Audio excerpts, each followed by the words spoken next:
de Santo Antônio, baixa o volume do microfone.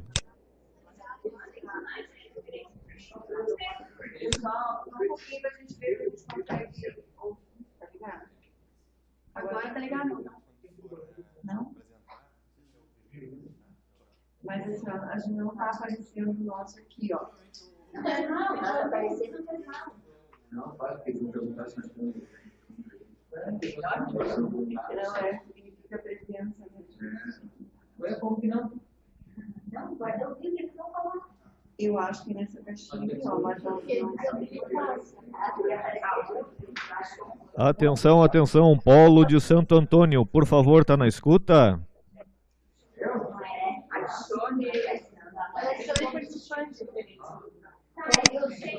Por favor, Polo de Santo Antônio, tá na escuta?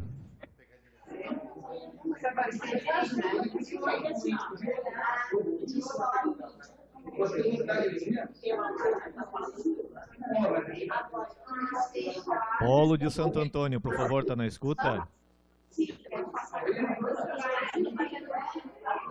O volume do seu microfone está muito alto, aí acabar atrapalhando toda a webconferência.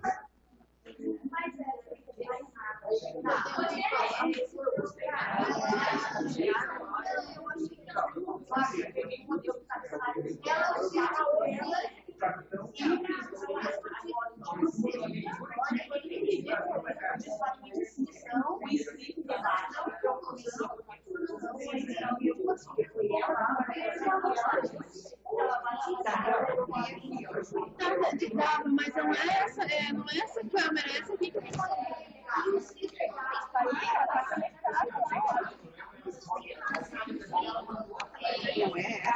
é essa aqui. Olha, Santo Antônio, estamos vendo a sua imagem. Erguei as mãos, Santo Antônio. Ê! Santo Antônio, estamos vendo.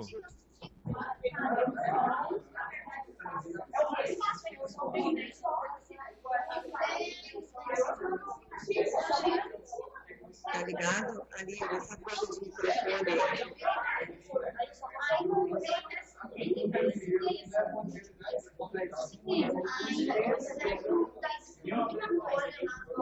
microfone.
Alô, pessoal de Santo Antônio da Patrulha.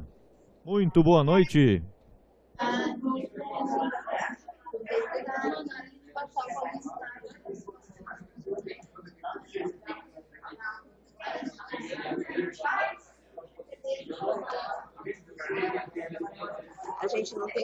mudo para ouvir.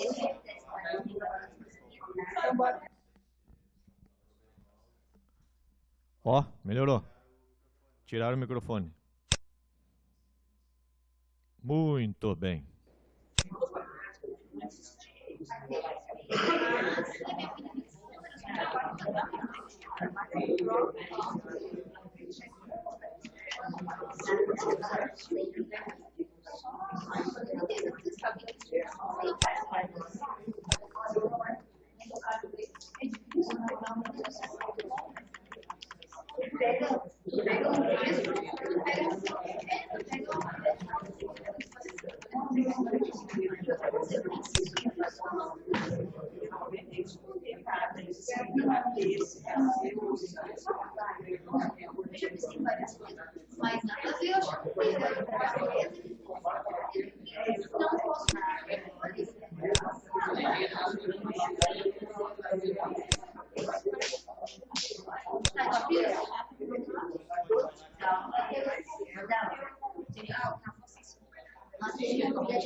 Que DVD que é? Deixa eu falar para a câmera aqui.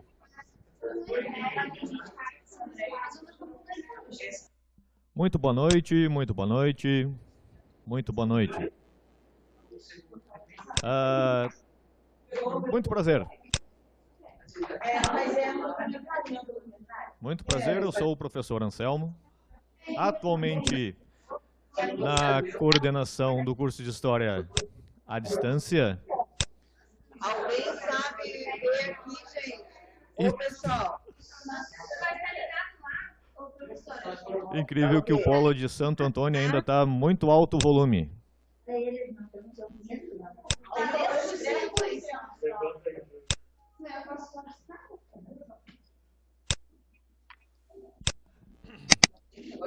Boa noite. Toda a gente escutando? Polo de São Lourenço, presente? Parece que está. Aê, muito bem. Polo de São Francisco de Paula, presente?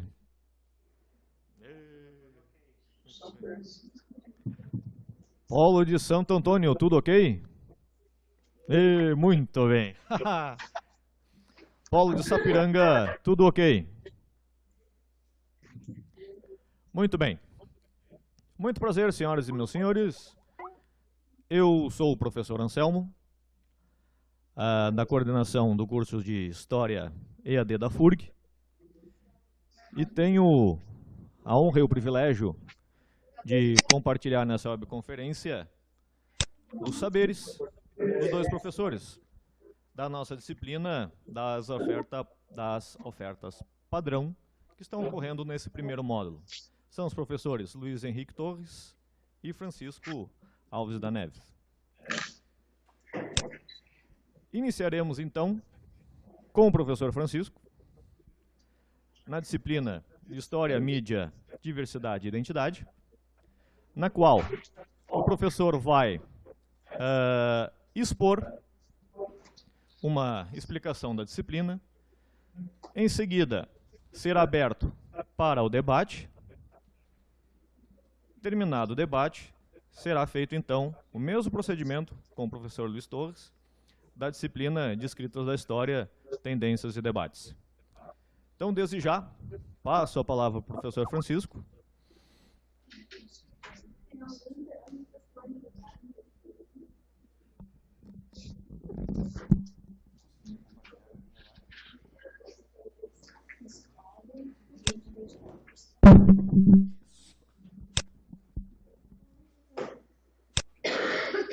Tá no ângulo, né?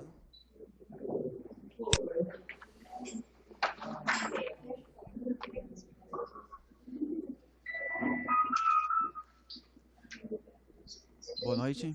Espero que todos estejam acompanhando, escutando, que esteja visível, audível e outro ível que for necessário. Como disse o Anselmo, meu nome é Francisco das Neves Alves. Eu sou professor da FURG já há bastante tempo, desde o longínquo ano de 1989. E já tive algumas experiências com EAD em termos de especialização. Essa é a primeira experiência em termos de um curso de graduação. É uma experiência bem diferente, conversar com vocês olhando para a tela e praticamente não enxergando a todos, mas vamos ver no que vai dar. Mas acho que vai ser bem positivo. Eu trouxe para vocês uma apresentação bem simples, bem objetiva a respeito da disciplina. Essa é uma disciplina também, por si só, bastante simples. Vocês vão observar isso, já observaram ao longo da caminhada. Perceberão que ela é muito cravada na questão da imagem. Ela é uma adaptação de uma disciplina que tem aqui no curso presencial e que, portanto, vem bem ao encontro daquela perspectiva de que o curso oferecido na educação à distância fosse o mais próximo possível do presencial, claro que com as suas respectivas peculiaridades. Eu acredito que todos estão compartilhando aí a apresentação.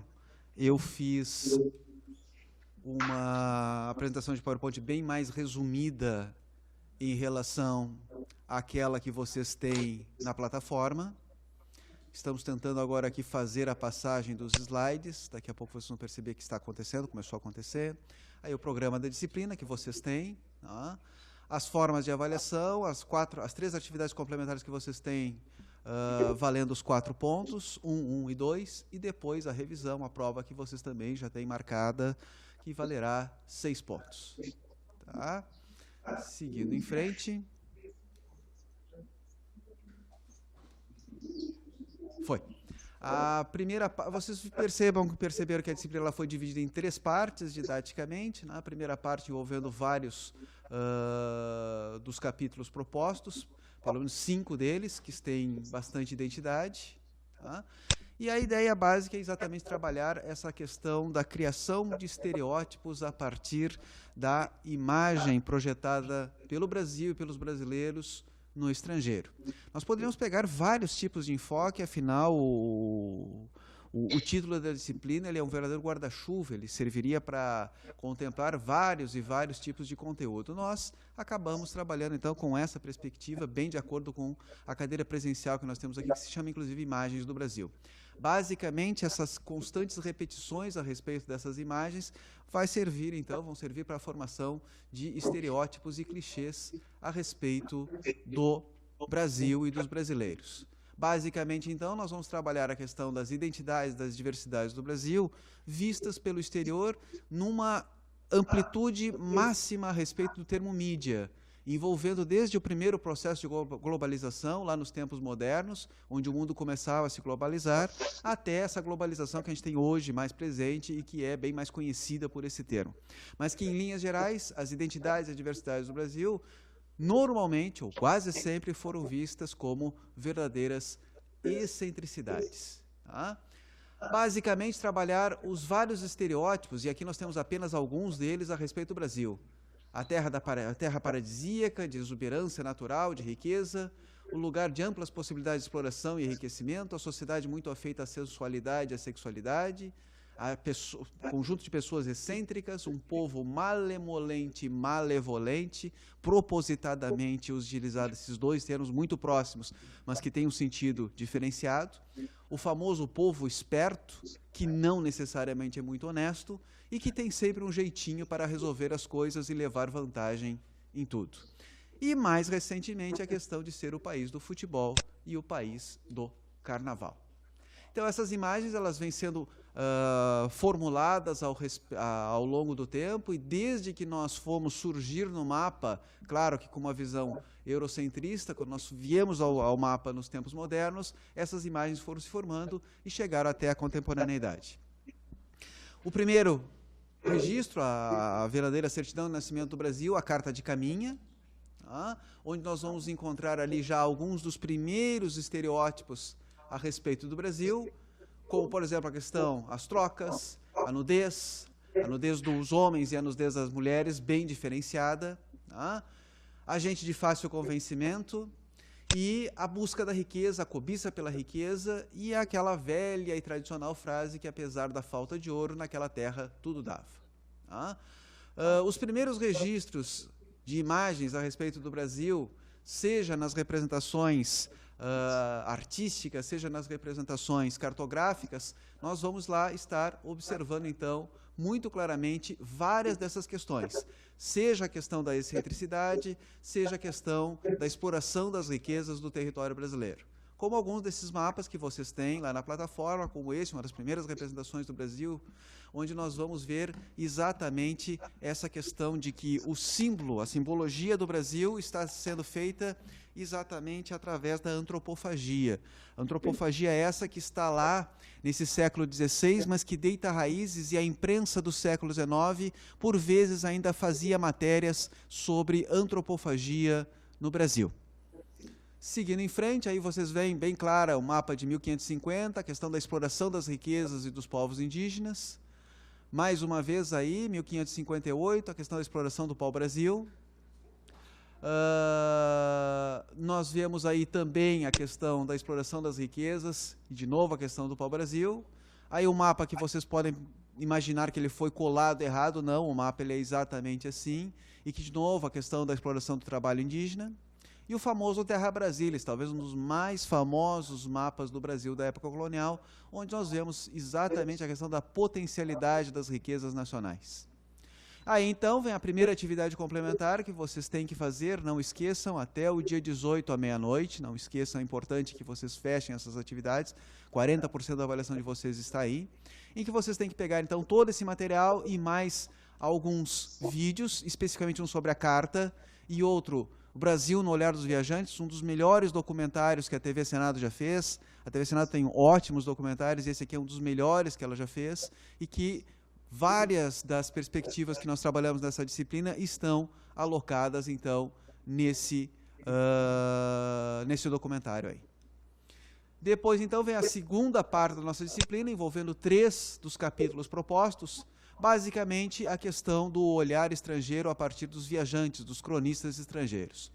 Um ponto essencial, vocês trabalharem a questão da relevância, o porquê, afinal, esses testemunhos dos viajantes estrangeiros têm um sentido para a nossa formação histórica e historiográfica.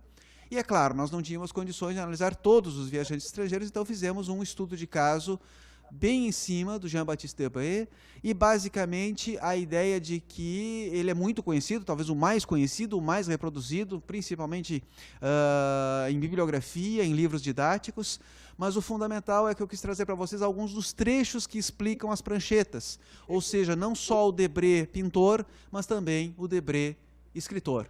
Algumas dessas gravuras, de tantas que eu enviei para vocês através da plataforma, não é? Mas basicamente as duas imagens básicas, né, os 2 núcleos populacionais básicos do Brasil, os indígenas e os negros, e toda a curiosidade que esse tipo de imagem levava para a Europa. Afinal, esses viajantes que retratavam esses lados pitorescos do Brasil, o que mais eles queriam fazer, evidentemente, era vender livros. E o que vendia livros era exatamente mostrar essas excentricidades do Brasil sob o prisma do estrangeiro. E aí então vem a nossa segunda atividade complementar, onde vocês vão observar mais episódios do documentário Brasil no Olhar dos Viajantes, feitos pela TV Senado, junto com os textos de vocês e com as apresentações, vocês então devem elaborar mais um breve texto. E aí então nós chegamos na terceira parte da nossa disciplina, questões mais contemporâneas, envolvendo o século XIX, envolvendo o século XX, tá? Onde nós vamos trabalhar então a questão da imprensa, a questão do cinema e a questão da televisão. Claro que poderíamos abordar muitos e muitos e muitos aspectos, e, tendo em vista as nossas limitações de tempo, nós tínhamos que fazer estudos de caso. Então, nós trabalhamos em 3 estudos de caso específicos. Um sobre a imprensa portuguesa, que é um tema que eu venho desenvolvendo bastante, é a formação da República no Brasil a partir da imprensa portuguesa. Eu separei para vocês apenas questões da imprensa satírica, e aqui nessa apresentação eu trouxe apenas a questão da formação e da continuação das ideias de estereótipos a respeito do Brasil. Portugal foi o país que mais se preocupou com a questão da República proclamada no Brasil. E lá, dentre as várias formas de reação da imprensa satírica, nós vamos observar muito claramente que os estereótipos e os preconceitos a respeito do Brasil permanecem.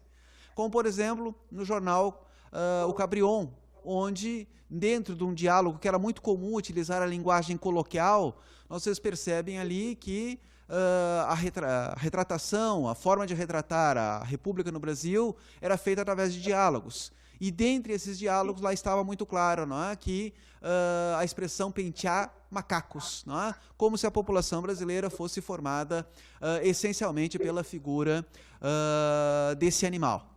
Mais uma vez ali o pentear macacos e a questão de um qualquer Franklin mandioca, como se o Brasil e os brasileiros fossem essencialmente comedores de mandioca.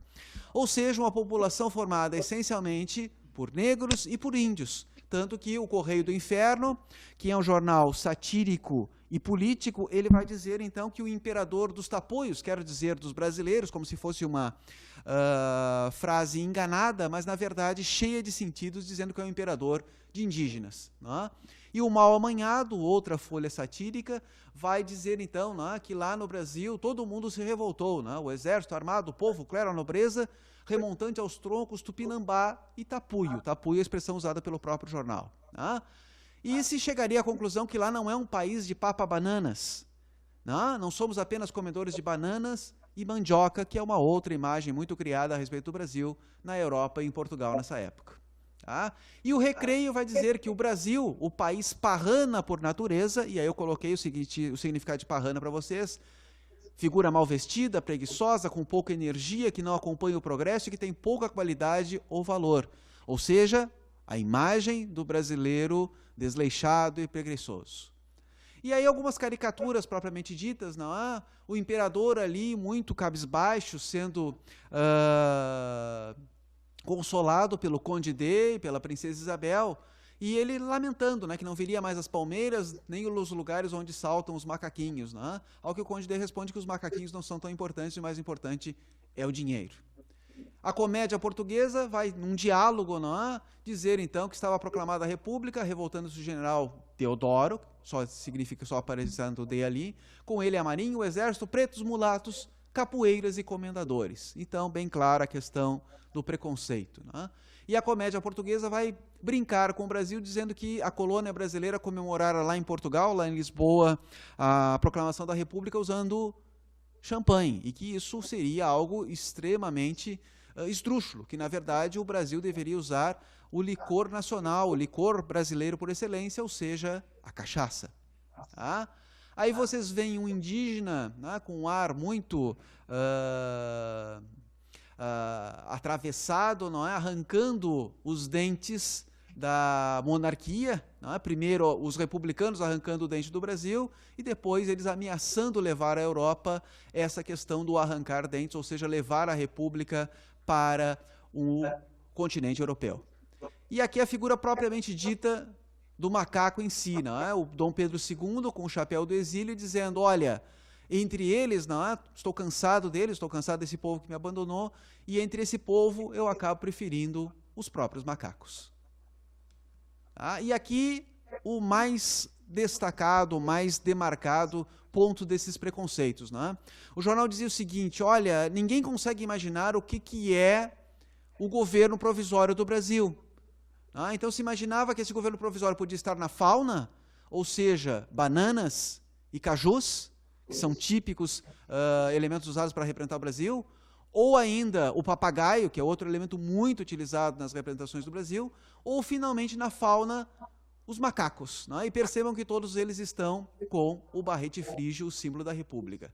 E aí o preconceito maior ainda, né? Muitos supunham que o governo provisório podia ser um militar no formato de um espantalho, sem conteúdo, ou alguns como o próprio capoeira, né?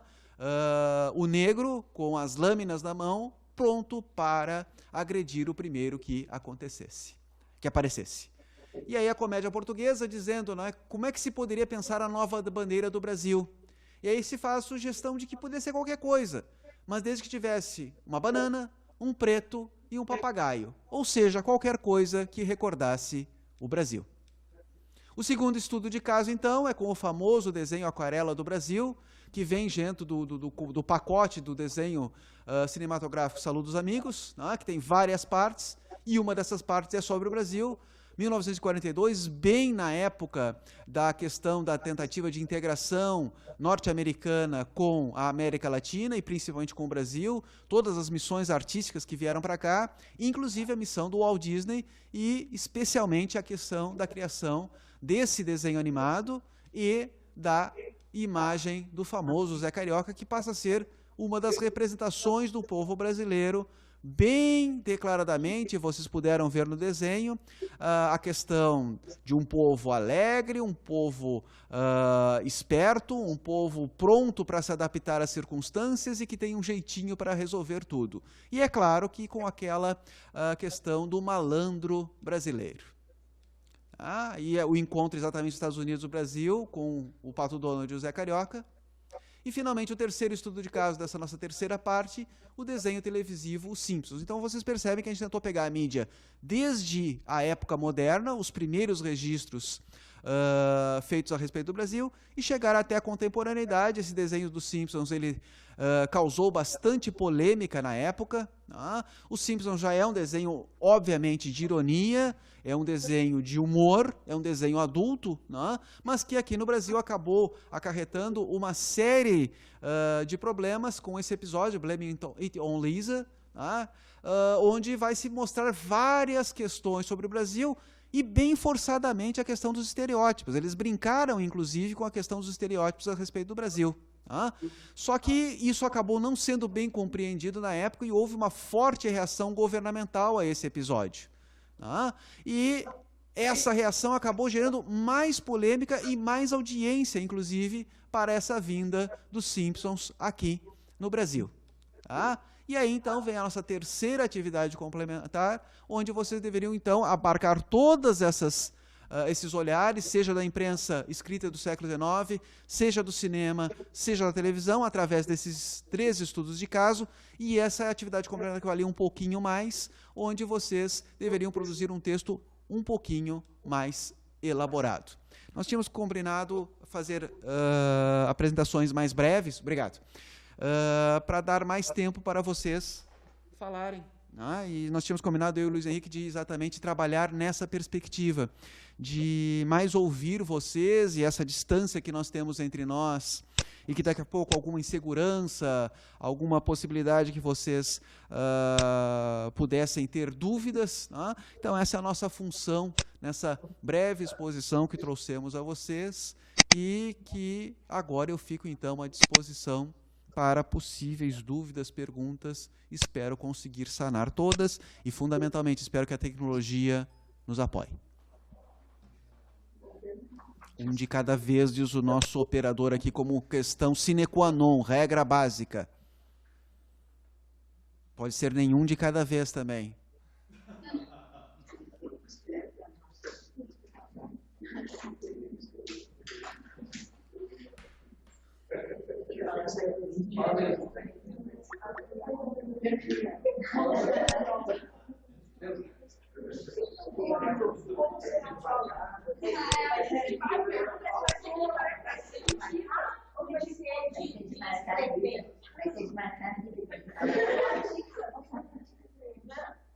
Pessoal, eu vou tentar organizar as coisas, porque senão falam todos ao mesmo tempo e aí a coisa pode não fluir direito.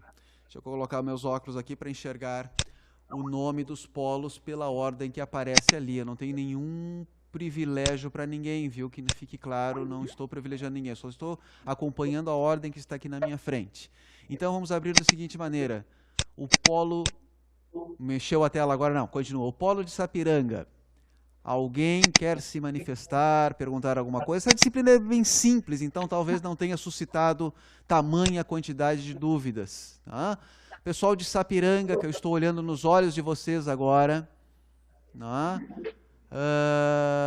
Alguém quer se manifestar? Não se sintam na obrigada, pessoal. Daqui a pouco, não, ninguém quer falar, seu chato. Deixa o outro professor se manifestar. Eu só estou abrindo para vocês de uma forma mais organizada. Ninguém? Dou-lhe uma. Dou-lhe duas. Alguém resolveu se manifestar. Santo Antônio da Patrulha. Santo Antônio furou a fila. Vamos lá, tudo bem. Eu tentei organizar de alguma maneira, mas já que fluiu agora, vamos assim. Boa noite. Bota bem pertinho. Eu gostaria de fazer uma pergunta nesse sentido. Esse eurocentrismo, esses estereótipos que eles criaram, clichês sobre o Brasil, de certa forma nós podemos criticar, já que será que um pouco nós não alimentamos também isso aí, essas características negativas que eles nos imputam, nós não ressaltamos, né? A gente leva para a Europa, que é o samba, que é o carnaval, que é o futebol, é a mulata. Então, de certa forma, não estamos alimentando isso e lhes dando razão. E sobre o aspecto, será que um pouco não é verdade também esses estereótipos? Porque num dos textos ali, das críticas dos jornais satíricos portugueses, tem um deles que traz uma crítica nesse sentido, de que muitos eram favoráveis, eram apoiados no imperador, e dentro houve a proclamação da República e imediatamente eles já se passaram para o outro lado. Isso hoje nós estamos vendo aqui com a questão de Dilma e impeachment, gente que era a favor dela, de uma hora para outra está contra. Então, será que, de certa forma, eles não têm uma certa razão em criar esses estereótipos? Muito bem. Eu só vou pedir assim que as perguntas sejam sucintas, pessoal, nada contra a pergunta que foi feita, porque senão a gente já tem são 2 aulas para serem ministradas hoje, então vamos tentar ser o mais coesos possíveis nas nossas manifestações. Com toda certeza, esses estereótipos também são formados por nós. Até porque são imagens construídas a nosso respeito. Na verdade, o que nós temos observado ao longo do tempo é um processo de retroalimentação. Ou seja, tanto se repetiu alguns estereótipos a respeito do Brasil, que o Brasil acabou incorporando algum desses estereótipos. Não é para menos que a nossa disciplina puxa também pelo nome de identidade. Ou seja, parte daquilo que nós somos também é feito, também foi construído por aquilo que disseram ao nosso respeito. Ou seja, a nossa identidade nacional, a identidade brasileira, também é formada, e não podemos esquecer, nós somos colônia por séculos a fio. Então, essa imagem ela vem importada em relação ao brasileiro e ele acaba assimilando parte dessas perspectivas. E, sem dúvidas, nós acabamos também, nessa retroalimentação, reproduzindo esses aspectos, e aí é um efeito exponencial. Ele vai, de tanto repetir, isso vai acabar, muitas vezes, sendo incorporado em alguns aspectos. Agora, fundamentalmente, é nós percebermos que, por vezes, há também um exagero, e a grande questão é a generalização, pessoal. É a questão de que é visto todos os brasileiros são exatamente assim, quando nós sabemos que nem todos os brasileiros são exatamente assim. É um país colossal, com 8.511.965 km², com uma população que agora eu me perdi, não me lembro mais qual é a população do Brasil nesse momento. 205 milhões, me socorre, Luiz Henrique. Então, é óbvio que nesses todos milhões, nem todos são exatamente assim. E este é o grande problema do estereótipo e do clichê, não é? A generalização. E acaba, então, acarretando essa série de questões que vocês estão aí percebendo. E o fundamental dessa disciplina, né, pessoal, é exatamente gerar esse pensamento a partir de vocês. Não levar uma verdade imaculada e acabada, e sim levar algumas ideias para que vocês pensem a respeito delas. Eu prometi ser sucinto e acabei não sendo na resposta. Vamos ver se eu enxergo, né? Pergunta do aluno Paulo. Por que a diferenciação tão forte com relação a Portugal, se estávamos na mesma sintonia, teoricamente, com outras colônias de outros impérios? Não, nós não estávamos, em 1889, não estávamos em sintonia com outras colônias de outros impérios, a não ser que a gente fosse trabalhar com a questão dos impérios já formados em África, em Ásia e em Oceania. Na verdade, a nossa sintonia com Portugal, e essa eu posso responder com muita tranquilidade, é porque efetivamente Portugal, pelas raízes históricas e pelas tradições em comum, a língua em comum, o Brasil, ele tem na Europa um holofote muito grande. Ele realmente é razoavelmente noticiado. A República, ela é fortemente noticiada. Inclusive, ano passado eu lancei um livro lá em Portugal sobre a República Brasileira no prisma da imprensa europeia. Um colega meu escreveu sobre vários países, eu escrevi sobre Portugal. E, efetivamente, a Europa observa muito apreensiva a questão da República no Brasil. E Portugal é aquela que mais vai abordar, fundamentalmente por causa dessas raízes que eu falei para vocês, mas mais ainda por causa de uma presença de uma colônia muito forte, uma colônia portuguesa muito grande aqui no Brasil. E essa colônia portuguesa, ela, além de representar os cidadãos lusos e, portanto, o interesse nesses cidadãos aqui, fundamentalmente o dinheiro, as verbas que esses cidadãos mandavam para Portugal, eram um ponto importantíssimo da arrecadação portuguesa nessa época. Então, sem dúvidas, Portugal é o país que mais vai noticiar a República no Brasil.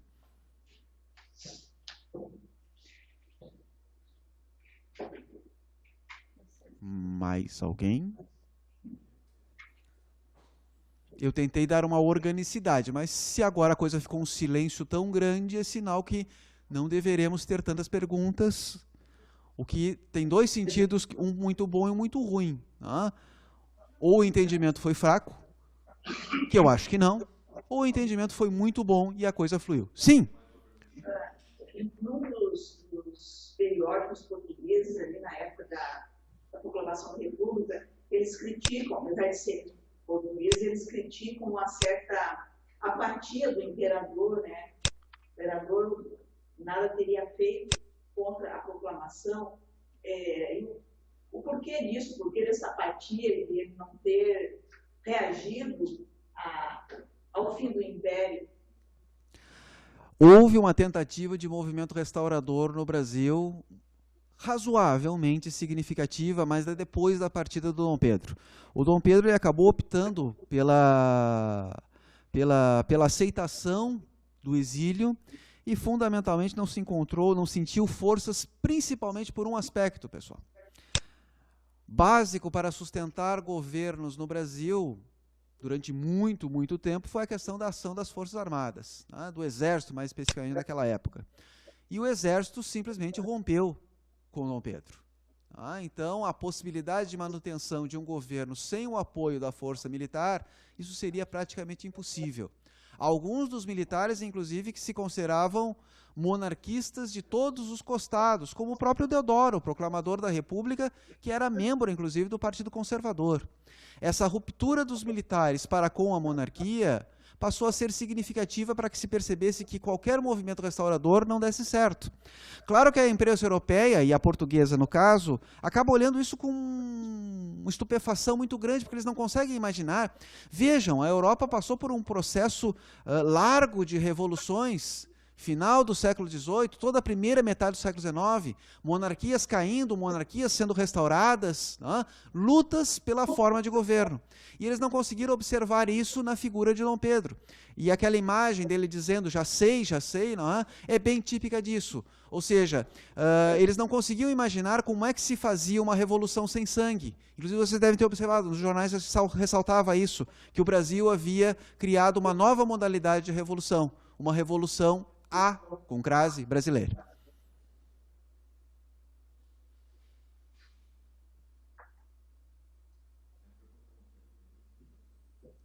Mais silêncio. Eu ainda estou aqui na tela. Eu achei que era a mesma. Eu estou aprendendo, pessoal, junto com vocês. Quer dizer, vocês já sabem mais do que eu. Está preocupada com o modelo de prova, de como será. Uma questão bem pragmática, importante. Eu já tinha até esquecido essas questões pragmáticas. Muito obrigado, foi a Ana Luísa, não é? Bom, a questão as questões da prova são 3 questões dissertativas, pessoal, mas não se preocupem, vocês têm uma grande gama de dados nos textos de vocês. Não será pedida questão, nesta avaliação dessa disciplina, questões informativas do tipo datas, fatos, nomes de pessoas, não. A questão básica é a compreensão geral dos textos. Vocês vão perceber que essa é uma disciplina essencialmente interpretativa, por natureza ela é interpretativa. Houve, inclusive, perguntas dos alunos quanto às atividades complementares. Não se preocupem quanto a certo e errado e esses conceitos na questão das atividades complementares. O fundamental é vocês demonstrarem nas atividades complementares o quanto vocês realmente se esforçaram para construir aqueles pedaços de textos ou aqueles textos. E isso, para um professor que já trabalha há 27 anos, é bem simples de detectar. Tá? E nós mesmos aqui vamos corrigir as atividades complementares de vocês, assim como as provas. E essa prova, então, ela é composta de 3 questões dissertativas, bem calcadas em imagem, mas fundamentalmente, não, elas são dissertativas, mas pensem na questão da interpretação, tá? Não a questão da necessidade absoluta de dados expressos em cada uma das respostas. Tá? Os alunos pediram uma orientação quanto à prova, uma diretriz para os estudos.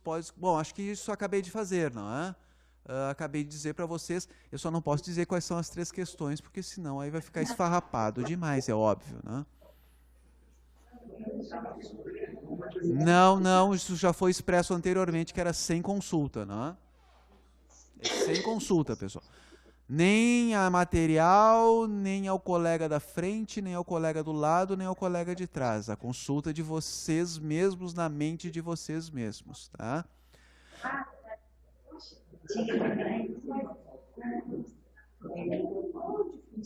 Uma curiosidade dentro da matéria, também mexendo um pouco.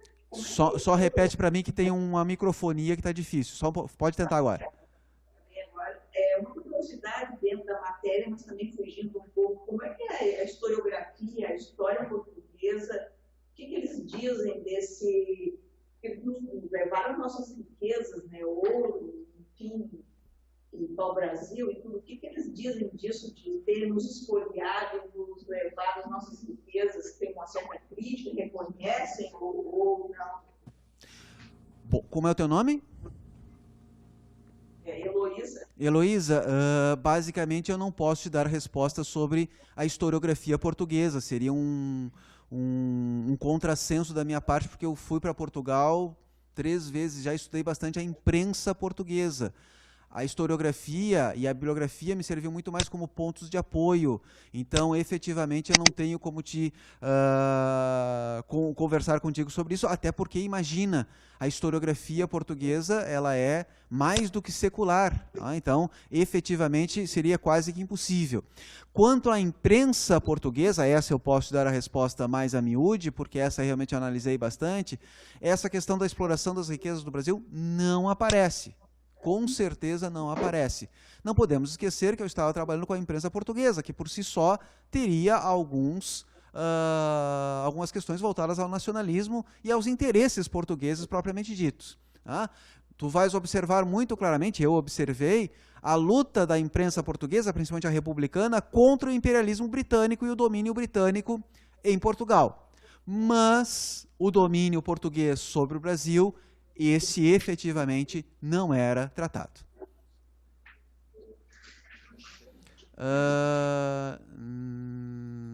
Olá, gostaria de saber se podemos incluir na atividade 3 outros exemplos de continuidade da minha. Podem, com tranquilidade.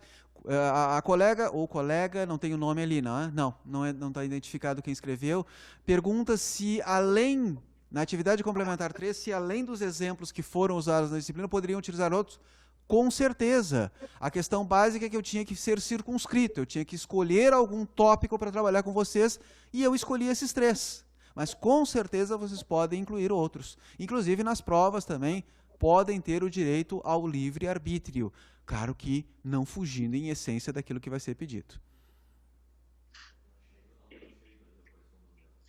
Sheila, respondi a Sheila então.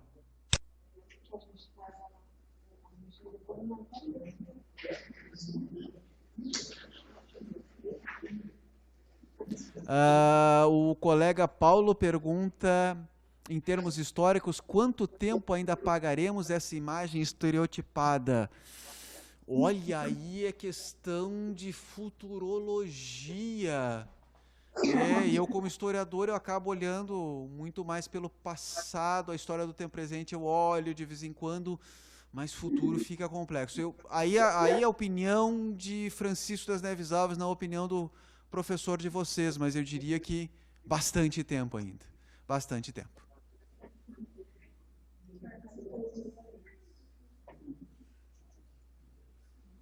Ainda estou à disposição.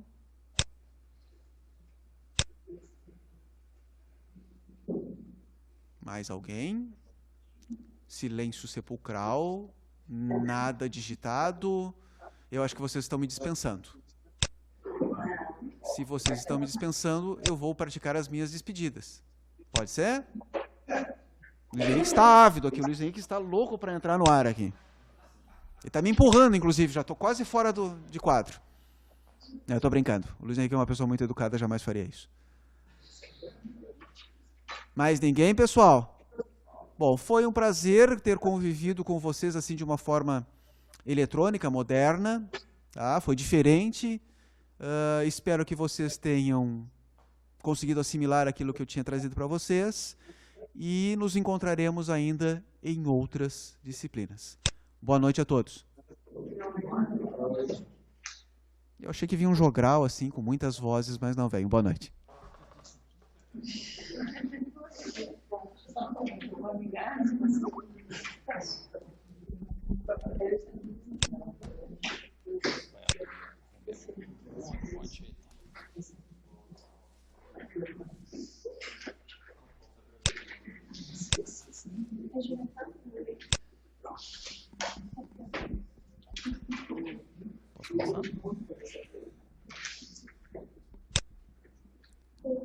Boa noite a todos.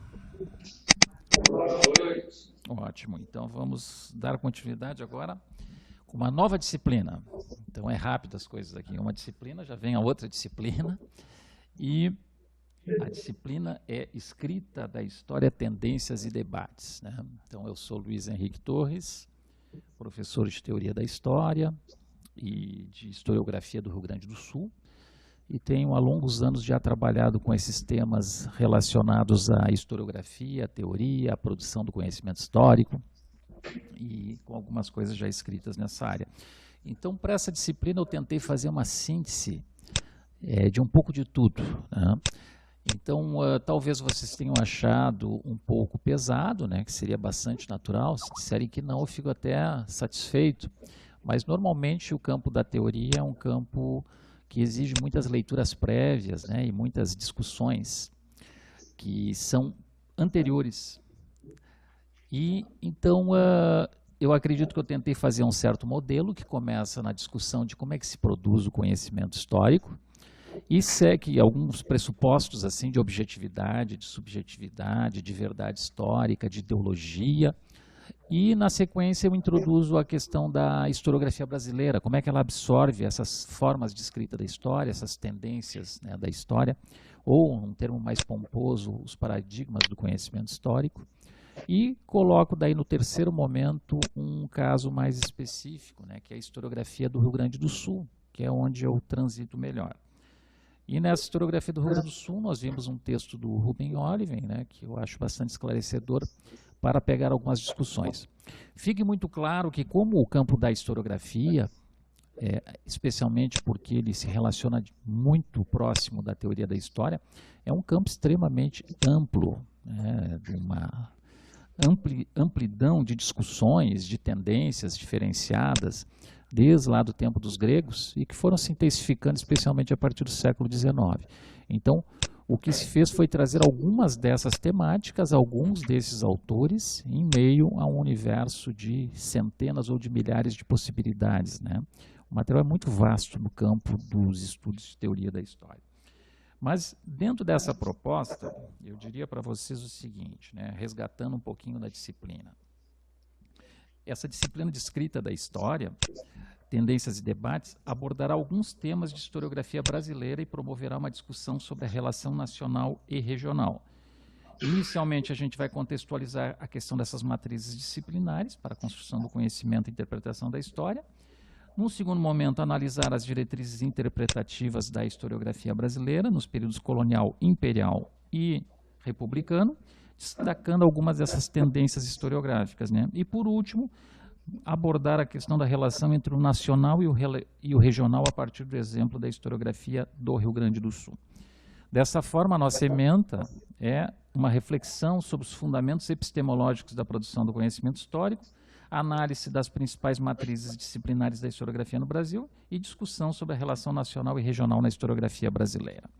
Eles não estão conseguindo ver o PowerPoint?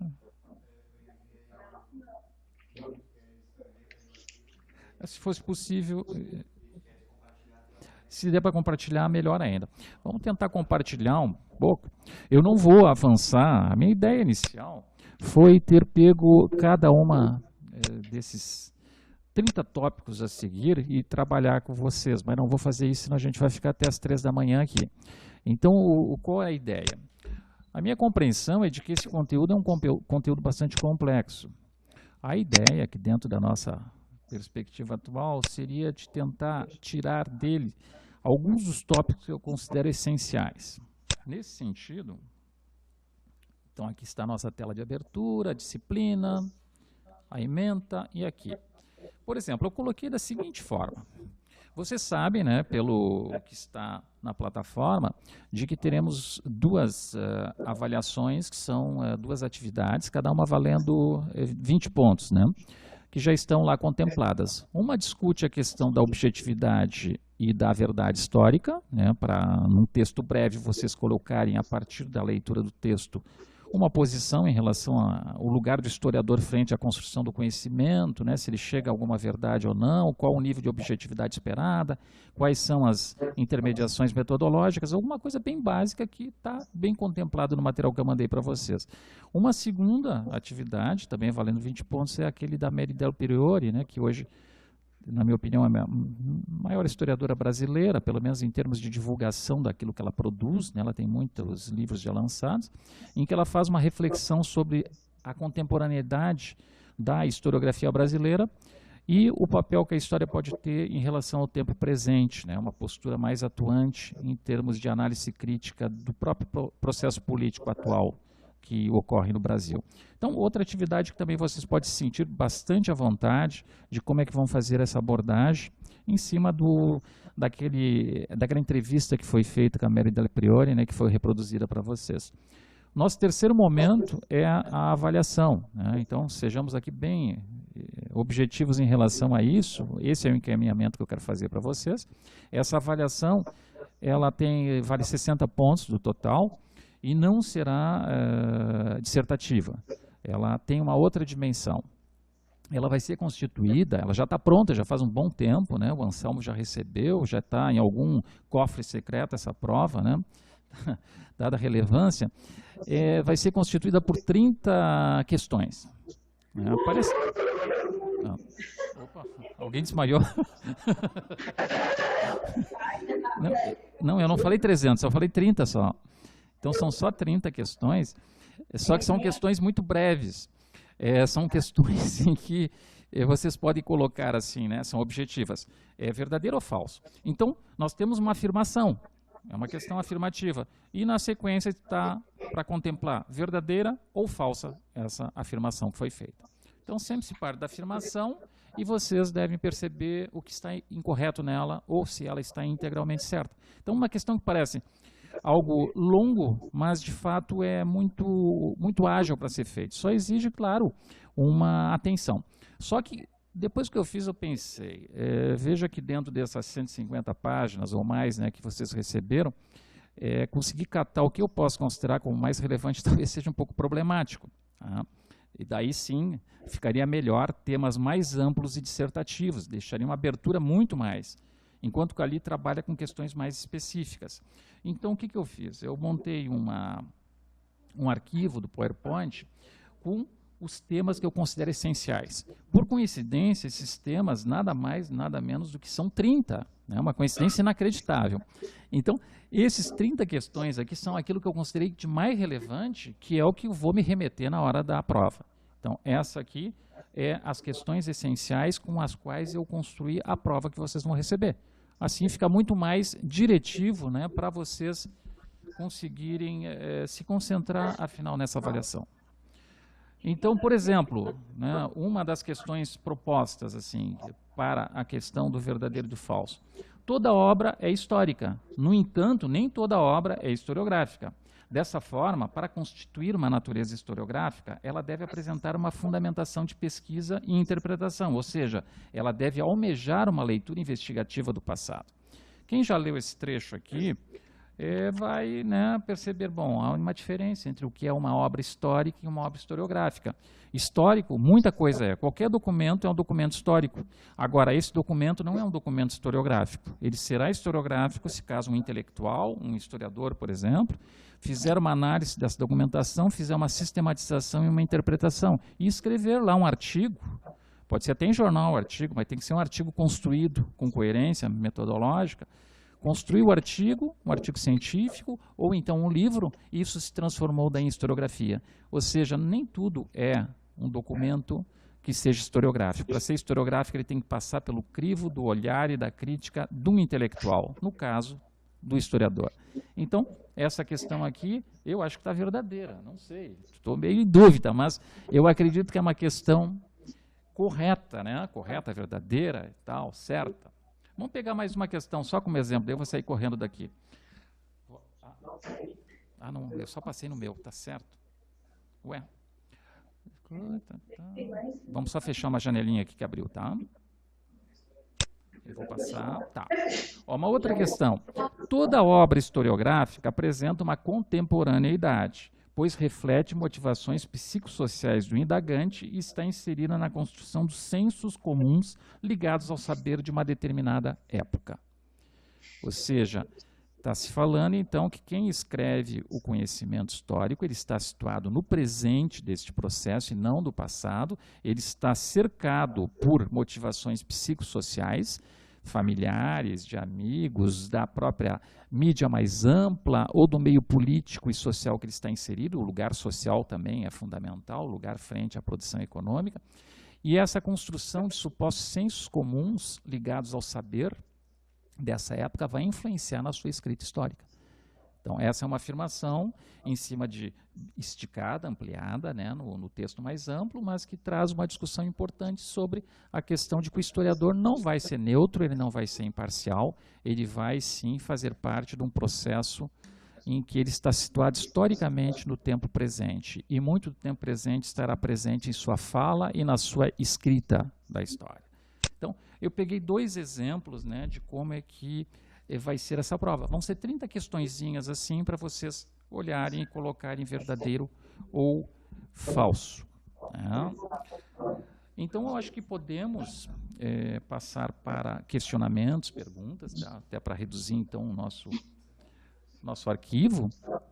E vocês, se ficaram com mais algumas dúvidas, poderão me colocar agora.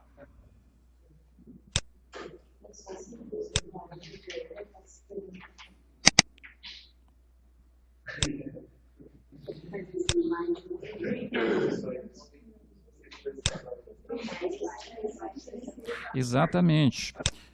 Eu já repassei para que fique disponível, né, para que vocês possam usar também como referencial dos estudos. Então, vocês podem pegar cada uma dessas questões e remeter daí no texto mais amplo, até para complementar, né, e observar a veracidade ou a falsidade dessas argumentações, aí, dessas afirmações.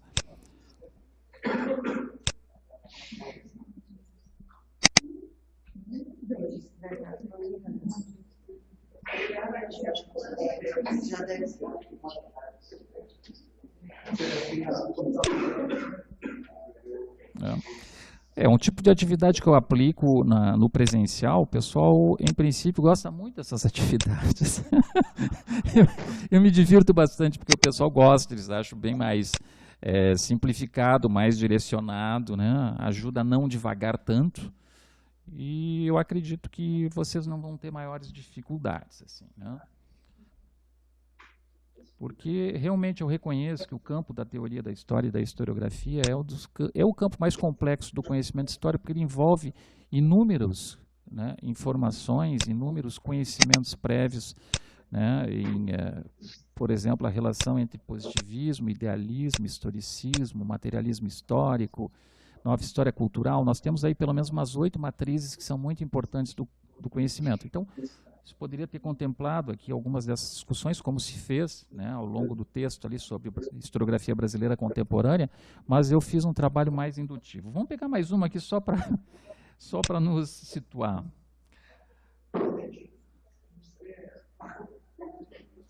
Opa, agora sim, agora chegou com tudo. A mídia, eu acho que é antiga essa ali, né? Aquela antiga. Tá, né? Colocar o PowerPoint na plataforma, esse é o nosso objetivo. Isso vai ter que ir para a plataforma a qualquer custo, eu vou botar assim. E vou pedir também para as tutoras botarem. Então, talvez vocês recebam uns 20 arquivos iguais, tá? Não me estranhem, porque de algum jeito tem que chegar em vocês isso. Eu tento colocar as coisas e normalmente não funcionam, então eu começo a pedir que todo mundo bote, né?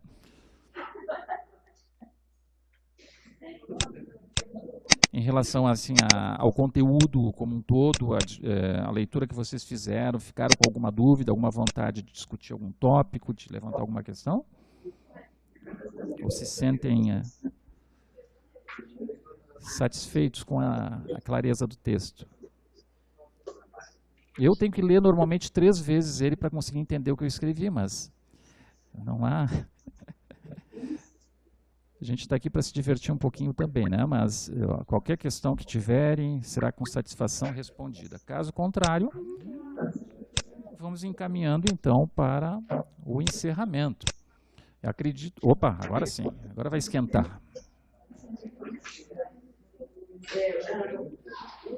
Eu posso dizer o seguinte, um historiador pode ser, digamos, um apaixonado por uma causa, por um tema, ou ele deve ter um distanciamento, ou o fato de ele tratar do passado, isso automaticamente o torna distante do tema. E também nessa mesma linha, eu tenho, digamos, de ideal para um assunto ser estudado, ser analisado, interpretado, ser levado ou aconteceu, o historiador interpretado. Ficou meio interrompido, mas eu acredito que eu captei, né? A questão da construção imparcial do conhecimento.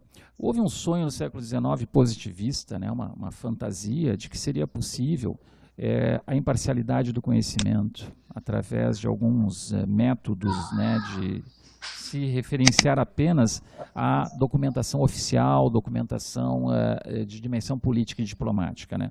Nós sabemos hoje que o historiador sempre vai estar no tempo presente e que ele sim tem a obrigação de fazer um policiamento, né, da sua postura em relação ao meio, em relação às situações que estão acontecendo à sua volta, de que quando ele for escrever, ele tenha uma série de referenciais que são os famosos conceitos, os conceitos e o referencial teórico que permite com que ele consiga navegar de uma forma um pouco menos engajada em situações assim, vamos dizer até concretamente, parciais ideologicamente ou até partidárias.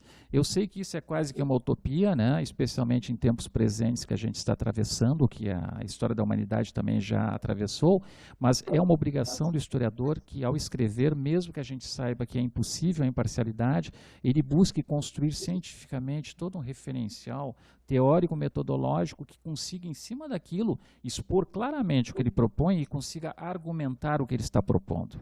Que a história é a ciência também da argumentação, né? Não é só a filosofia que é a ciência da argumentação. A gente na história está sempre tentando argumentar. Só que essa argumentação ela tem que ser fundada em fontes, né? As famosas fontes, sejam primárias ou não já primárias fontes, mas no momento que tu argumenta, tu tem que ter uma posição de que tu respalda em determinada fonte e que o conhecimento ele foi produzido não do nada, não da ficção, mas sim de alguma coisa que no passado existiu. Esse passado, a gente sabe, pode ser um jornal do século XIX, ele também já não é isento. Tu tem que trabalhar esse jornal na dimensão de quem escreveu ele estava no lugar social, num certo momento histórico, com certos interesses, inclusive ideológicos.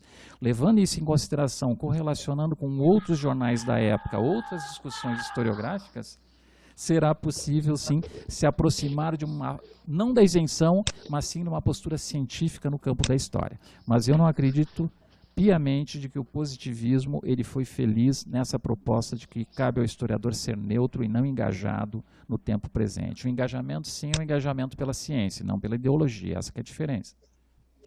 Tem alguma pergunta para mim? A última.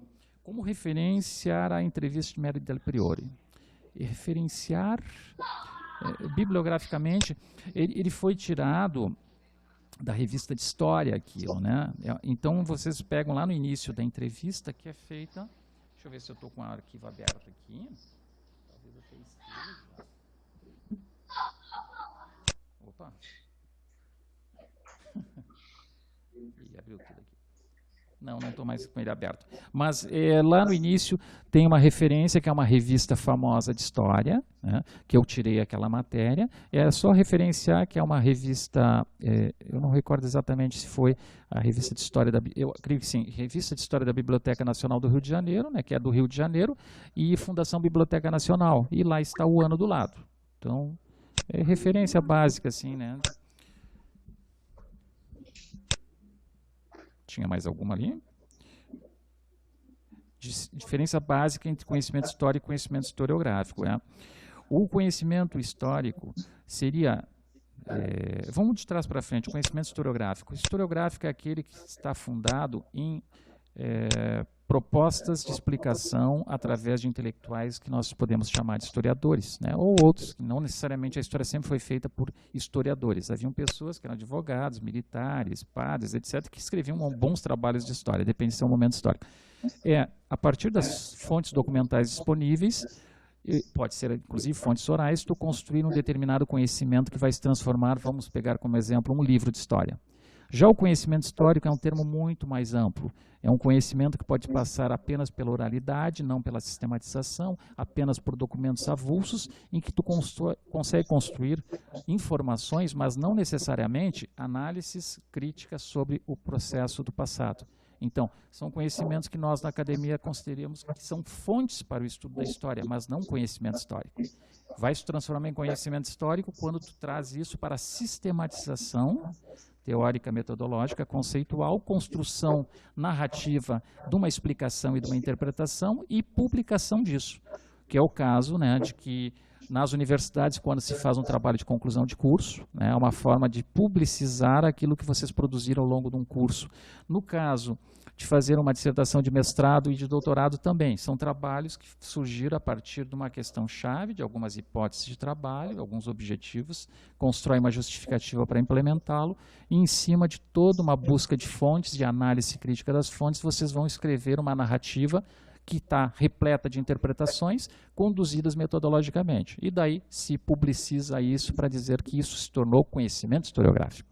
Então é nessa direção que eu faço a diferença. Uma ocasião eu perguntei para uma professora de história, uma historiadora, se tal coisa tivesse acontecido, o que ocorreria, digamos, se Dom Pedro tivesse reagido à proclamação da República, ou se o presidente João Goulart tivesse reagido contra o golpe, o que teria acontecido? E ela não gostou muito desse tipo de pergunta e disse, não, mas o historiador não trabalha com conceito, não pode trabalhar com o que aconteceu. Como é que o senhor me diz disso? Em referência ao Dom Pedro específico ou um momento qualquer da história? O que pode não... Ela disse, não, o historiador não trabalha com hipóteses, como você trabalha com o que realmente aconteceu, né? Sim. Eu não tenho como. Não, com certeza. A gente, aquela história, né? O processo histórico ele é constituído por inúmeras variáveis. Então, a gente não tem como prever o tempo futuro e a junção de atores sociais, condições políticas e conjunturas possíveis de acontecer um outro tipo de processo. Então, a história ela tem essa vantagem e a desvantagem. A gente não sabe o futuro. A gente pode até fazer projeções, né, que são muitas vezes erradas ou redundantes. É claro que eu, como historiador, né, o momento que eu vou fazer uma obra de história, tu tem que se apegar à documentação que já existe. Se ela já existe, é sinal que ela já é tempo passado. Pode ser um dia no passado, pode ser uma hora no passado, mas ela já é o tempo passado. Então, existem histórias mais próximas ao presente, mas assim, a gente pode, em termos assim de, aí sim, um exercício de ficção, um exercício literário, né, ficar projetando, olha, se tal coisa não acontecesse, né, se o Dom Pedro I não tivesse tido a força daquelas elites Se caso a resistência de Portugal tivesse sido mais intensa, né, que não permitisse que ocorresse, né, porque a própria independência do Brasil não foi de graça, foi uma guerra da independência que se arrasta até o ano de 1825, foi 3 anos de disputa que Portugal tenta retomar o Brasil. Então, a gente, na história, trabalha com o que aconteceu, porque o que aconteceu se torna fragmentos do passado, se torna fontes para o estudo, né? Mas o que não impede, especialmente em questões, eu acredito que a história, esse somatório de experiências humanas, né, em que as pessoas vivem as situações as mais diversificadas dentro desse planeta, né, Terra, civilizações, culturas, sociabilidades, economias diferenciadas, é um grande legado. O somatório disso tudo é um legado não sistematizável, é óbvio assim, né, que vai conseguir sistematizar esse legado todo, mas algumas diretrizes, algumas linhas gerais é possível e é extremamente útil para a gente pensar o tempo presente. Se caso tu pegar, por exemplo, a história do Brasil, né, desde o início, o ano de 1500, e alguém me pergunta, tá, existe alguma coisa em comum entre a história do Brasil desde os primórdios de 1500 até hoje? Daí eu posso dizer, na minha opinião, sim. Depois de tanto ler, eu digo que existem alguns pontos em comuns que são estruturas de pensamento, né, que seriam assim até o campo das mentalidades que são previsíveis, que vão voltar a acontecer. Se não com a mesma forma, mas pelo menos com a mesma estrutura mental, né? Então, a história ela não tem como prever o futuro, mas ela permite sim que tu consiga entender um pouco do passado, no mínimo, para tentar evitar certos comprometimentos, certos erros de coisas que já não funcionaram. Vamos ver o que mais ali. Aula 3, historiografia acompanha na atividade de avaliação presencial? Sim, acompanha sim, vai ter questões que foram tiradas dali. Não são muitas, eu acho que são 5 ou 6, mas tem sim a parte que é a parte do Rio Grande do Sul, que nos aproxima bastante, inclusive, né, com temáticas da história do Rio Grande do Sul, que estão presentes aqui na nossa avaliação das 30 questões. Vamos pegar um exemplo até, ó. Uma dessas questões diz o seguinte: na historiografia do Rio Grande do Sul, a diversificação de temas, de objetos e a inserção de novos paradigmas epistemológicos se processaram na segunda metade da década de 1970. O interesse pelo desenvolvimento do capitalismo e do surgimento de classes sociais, novos enfoques em história política e econômica, estudos voltados ao período imperial e especialmente à República Velha, passaram a canalizar muitas pesquisas. Ou seja, esse é um tópico já do nosso item 3 ali, né, do nosso conteúdo, que está relacionando a historiografia do Rio Grande do Sul com o nosso assunto mais amplo, que são as mudanças historiográficas acontecidas no Rio Grande do Sul a partir do final da década de 70, colocando matrizes explicativas, além do positivismo e do historicismo, já no campo das visões do materialismo histórico e, mais tarde, da nova história cultural. Aqui já é uma pergunta técnica, então, teria como disponibilizar o vídeo da webconferência na plataforma? Os alunos do Polo de Cachoeira não tiveram acesso desde o início. Tá, então eu acredito que vai ser possível, sim, espero que seja possível, que é essencial, né, que vocês também tenham acesso. A gente, assim, no campo da... Sim? Eu gostaria que o professor se debruçasse um pouquinho essa questão que é tão nossa, do Rio Grande do Sul, essa superioridade que a gente diz que tem, parece que não é bem assim, essa construção do mito do gaúcho, a relação controvertida Rio Grande do Sul-Brasil, que vem de séculos e hoje ainda é muito presente. A questão do mito do gaúcho e a suposta postura altaneira rio-grandense. Bom, isso está presente realmente, porque isso é uma construção historiográfica. Aí que é um caso interessante, que realmente isso foi construído intelectualmente, não surgiu do nada. Não foi qualquer Gaudério, né, correndo pelo Pampa com seu cavalo, né, seu amado cavalo, que isso, claro, é um somatório, né? O Rio Grande do Sul ele entra para a história lá no século XVIII, né, final do século XVII, com os tropeiros, mas se oficializa na década de 1730, ele entra para a história com a faca na bota, né? Era uma praça militarizada, o Rio Grande do Sul como um todo, uma área disputada com a Espanha, então uma luta contínua que foi se estendendo ao longo de séculos, né, que se estende basicamente até bem longo na segunda metade do século XIX, e que cria toda uma raiz aqui de que o rio-grandense tem fundos de razão, teve que lutar muito para conseguir sobreviver. O espaço, né, de fronteira com os espanhóis, mais tarde a luta com os paraguaios, né, luta com caudilhos uruguaios, confrontos com disputas com argentinos. Então, nós temos uma zona de fricção que foi, historicamente, a mais tensa de todo o Brasil. Foi uma característica. E tivemos a militarização e um certo embrutecimento como uma das características. Estávamos longe demais das capitais do poder, no extremo sul do Brasil, né? Então, aqui pesou muito a questão da sesmaria, a questão da escravidão, da vida militarizada e da violência. Esse que é um fato, né? Típico de regiões de fronteira, mas muito mais fronteira do que outras regiões brasileiras.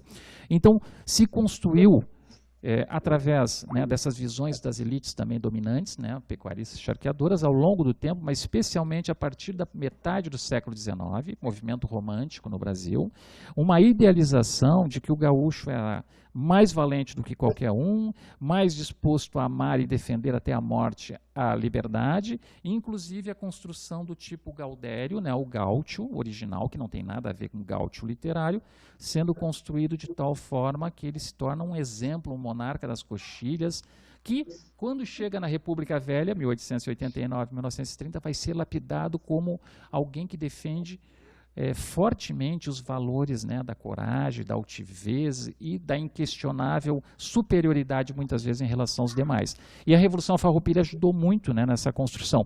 A partir da década de 30, em vez de se fazer uma reflexão crítica desse referencial, já que o gaúcho a pé estava andando, abandonando o meio rural pela decadência do meio rural e vindo para as grandes cidades, para as periferias, de fato isso não se rompe.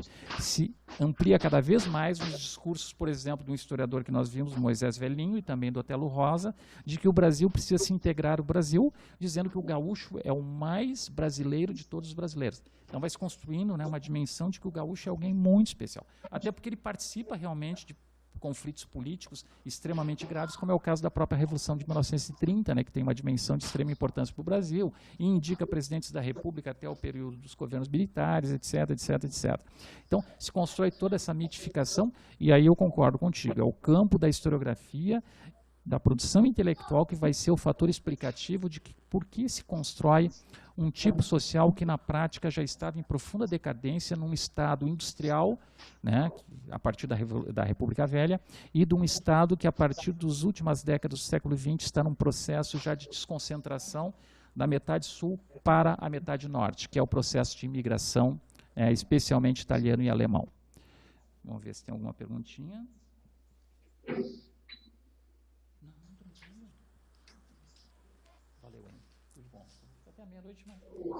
Ó, já temos um desertor aqui, o professor Francisco. Nada. Ele está desde as 2 horas aqui trabalhando, está muito cansado. Aproveitar já, né, para... O professor Francisco é um grande companheiro da produção historiográfica, né? Há longos anos que estou... Eu estou 25 anos na FURG e a gente está quase 25 anos trabalhando em parcerias que já renderam inúmeras publicações, né? É um grande especialista em história da imprensa. Tenha uma boa noite, Francisco. Então, opa. Tem uma pergunta aqui. Boa noite. Boa noite, professor. Tens como explicar um pouco quanto história como ciência? A história como ciência, assim, no sentido bem amplo?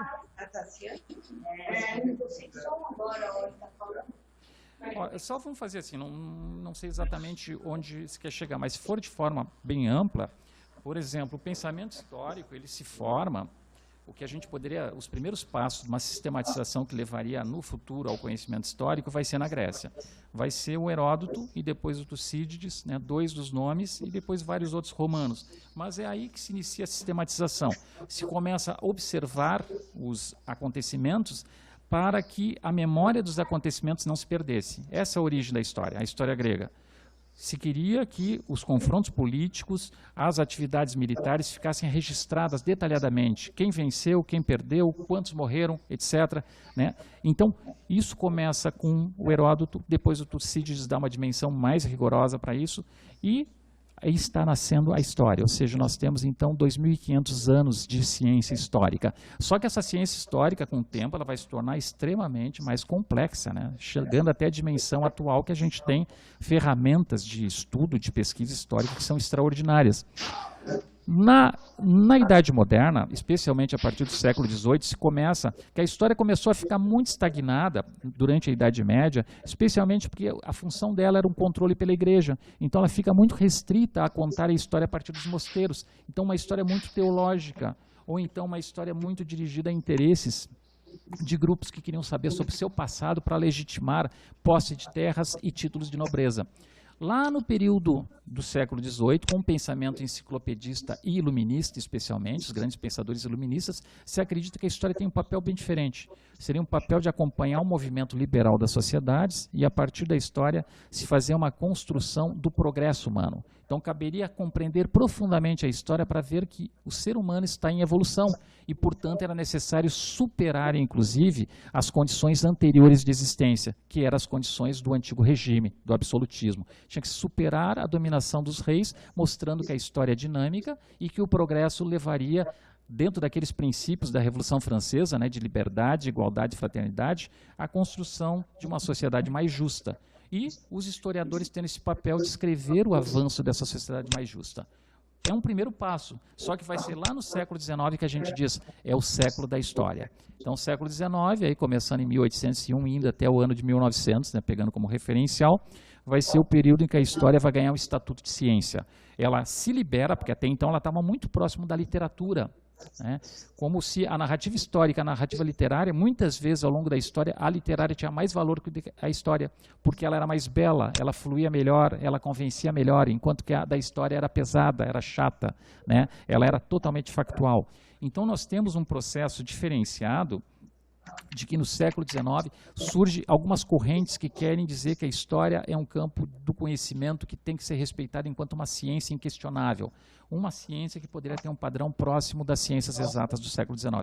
Daí que vai surgir o pensamento positivista, acreditando na neutralidade do historiador, e o pensamento historicista, que vai acreditar que o historiador também pode ser neutro, mas uma boa parte deles já acredita que a história pode dialogar com a filosofia, pode dialogar com a literatura, mesmo assim sendo científica, e de que essa história não é necessariamente neutra. Então são duas correntes do século XIX. Uma característica das duas correntes é que elas são histórias factuais, normalmente voltadas à questão do político, à questão do diplomático, à história dos grandes homens, aí que vem a história, né? A história dos grandes homens, porque parecia que o que era importante era mostrar a evolução e o progresso das sociedades. E esses grandes homens, os reis, os comandantes, os grandes burgueses, grandes industriais, comerciantes ou liberais, eles encarnavam esse espírito de emancipação, em que o homem estava controlando a natureza, né? O crescente otimismo burguês de controle do homem sobre a natureza. Então, quando vem o século XX, especialmente a partir do final da década de 20, vamos pegar o movimento dos análises, vai ter uma outra forma de pensar, não se acredita mais no pensamento positivista, não se acredita mais, né, especialmente nas amarras que eles fazem para o pensamento de uma história demasiadamente política e factual. A história começa a se tornar muito mais complexa, dialoga com outras ciências, daí vindo a questão da interdisciplinariedade, e etc, etc. Não esquecendo também que o impacto não foi grande no século XIX, que ainda no século XIX teve uma concepção de história completamente diferenciada, nova e revolucionária, que foi o materialismo histórico dialético, na metade do século XIX, que a gente chama hoje de historiografia marxista, né? Só que o impacto historiográfico dela foi muito menor nos países do que do positivismo e do historicismo. Então ele vai se manifestar com mais força, essa historiografia vai ser também no século XX.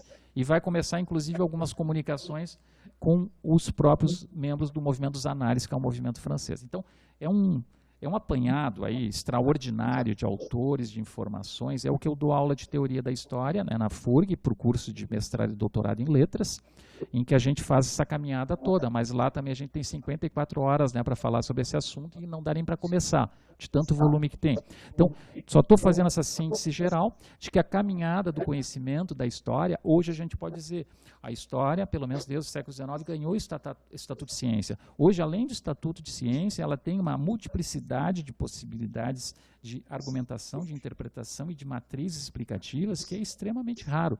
Então, quem gosta mais da nova história cultural, ou quer fazer uma história do novo materialismo histórico, por exemplo, né, a história social marxista, ou historiografia alemã, ou outras formas de historiografia, a gente tem muitas opções para todos os gostos. Para quem quer mais uma história política, uma história econômica, uma história social, uma história cultural, né? Sendo que hoje, digamos assim, o modismo ainda continua, uma grande parte dos trabalhos continuam rumando para a história cultural. Então, a cultura ganhou um status nos últimos 30 anos para cá muito grande, que faz parte da terceira geração dos análises, da chamada história em migalhas. E o econômico e o político caíram para um plano secundário. Mas tudo é uma grande dinâmica, porque existe matrizes explicativas muito boas em cada uma dessas grandes áreas, né? A política, a econômica, a cultura, a sociedade. Então, a gente pode se abeberrar e tem períodos que se investe mais numa até que chega um certo esgotamento e surge outros campos, né, que vão ser novamente explorados com novas releituras. Historiografia eu considero assim que é um campo maravilhoso, porque na historiografia tu mexe com tudo, né? Qualquer coisa assim, tudo está dentro da historiografia nos 2.500 anos para trás. A gente começa a falar de historiografia, por exemplo, grega, e daí começa a falar da Grécia, né, da história da Grécia. Se fala da romana, porque é difícil. Ah, tá, então a gente está falando da historiografia grega, sem falar da escravidão na Grécia, né, de como é que eram as relações sociais, de por que esses historiadores teriam escrito isso, por que se brigava tanto na Grécia, sobre a questão da expansão de fronteiras na Grécia. Então, tu mexeu com historiografia, tu mexe com história. Porque não existe produção intelectual, os historiadores estão localizados no seu tempo. Muito do que eles produzem é em resposta ao seu tempo. Então, os desafios daquele tempo, como é o caso lá do Heródoto, acabaram se transformando numa grande riqueza de perpetuar, que é a questão. A memória existe, né? Cada pessoa tem sua memória, tem o seu processo pessoal de vida. Então, assim como o processo histórico, né, que hoje a gente consegue dizer a história humana, a história ágrafa, né, a história gráfica, ou seja, desde que surgiu o Egito Antigo, a Suméria, 6.000 anos mais ou menos, começou a chamar de história. Antes existia um Homo sapiens, com certeza, 200.000 anos existe já Homo sapiens no planeta, né, que é a nossa espécie direta. Só que a história registrada com documentos escritos é 6.000 anos. Antes disso é o campo, né, da história que é chamada, né, a história dos povos que não tinham a escrita, ou também chamada de pré-história, né?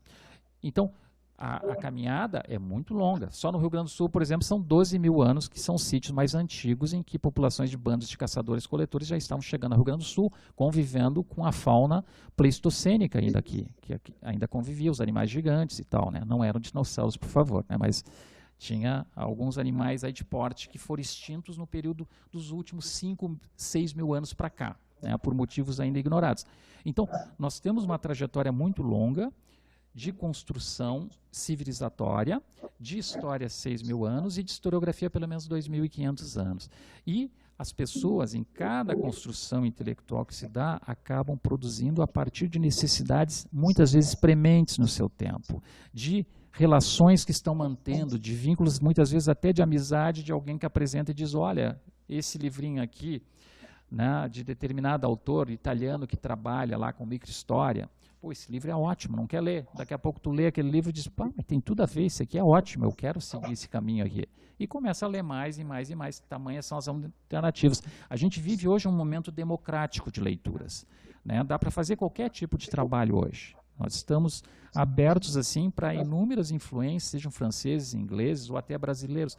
Eu, por exemplo, quando leio a Mary Del Priore, sempre me dá alguma ideia, porque ela é tão inteligente na forma como ela escreve, ela faz uma história cultural, né? Ela vai lá naquele documento que está perdido no Instituto Histórico e Geográfico, lá no Rio de Janeiro, e aquele documento que é uma carta pessoal, vamos dizer, do Conde D para alguém, pode ser uma pista para entender uma certa conjuntura da história brasileira, entender as mentalidades do Brasil, os imaginários do Brasil num certo período.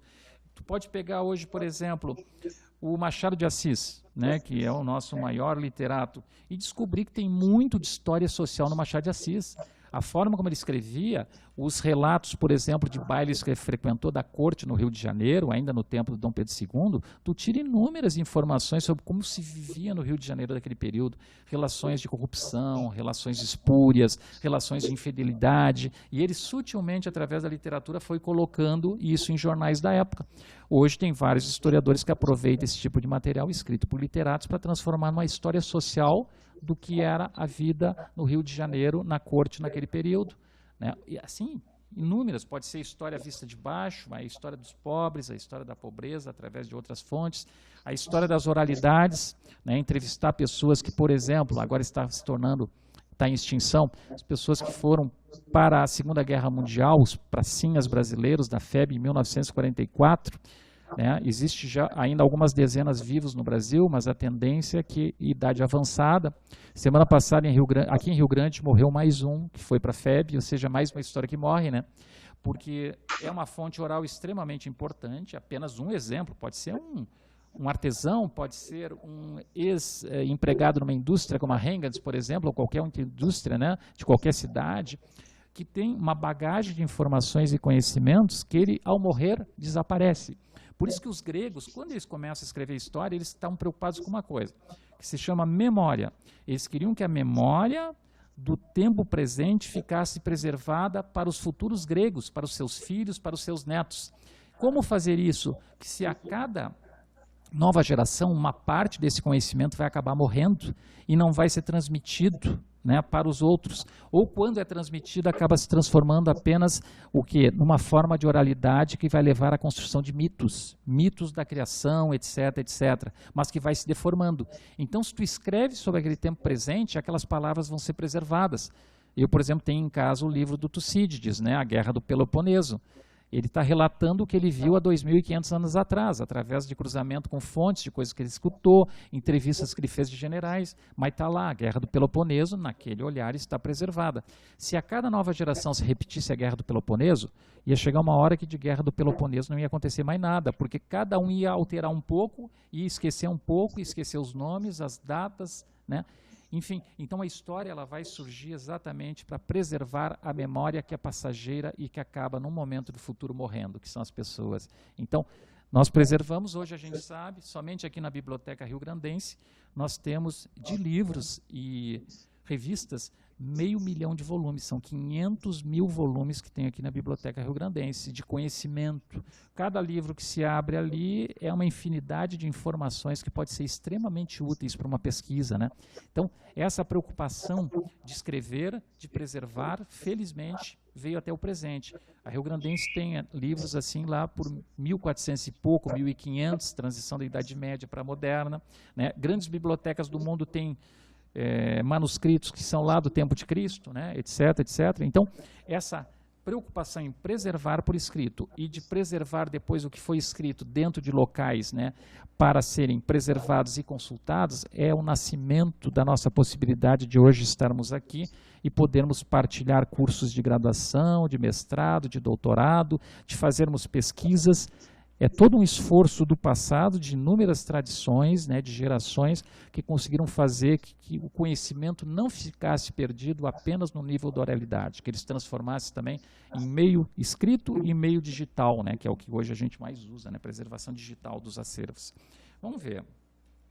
Gostaria que explicasse o seguinte trecho do material disponibilizado para estudo. Fomos progressivamente descobrindo que a objetividade do conhecimento histórico é um mito, que toda a história é escrita por um homem, e que quando esse homem é um bom historiador, põe na sua escrita muito de si próprio. Aqui o nosso grande historiador, que ele é ótimo, né, o George Duby, ele discute muito questões relacionadas à verdade histórica, e, enfim, inúmeras outras, né, estudos sobre a história da Inglaterra, etc. Mas o que ele tenta dizer com isso, né? Se acreditava no século XIX, e muitos acreditaram durante muito tempo, de que o conhecimento histórico era absoluto. Então, existe a história verdade, a história absoluta, e com o tempo foi se descobrindo que não é absoluto, de fato é uma construção. Logo, a verdade é um processo de construção. A verdade, portanto, é relativa e não absoluta.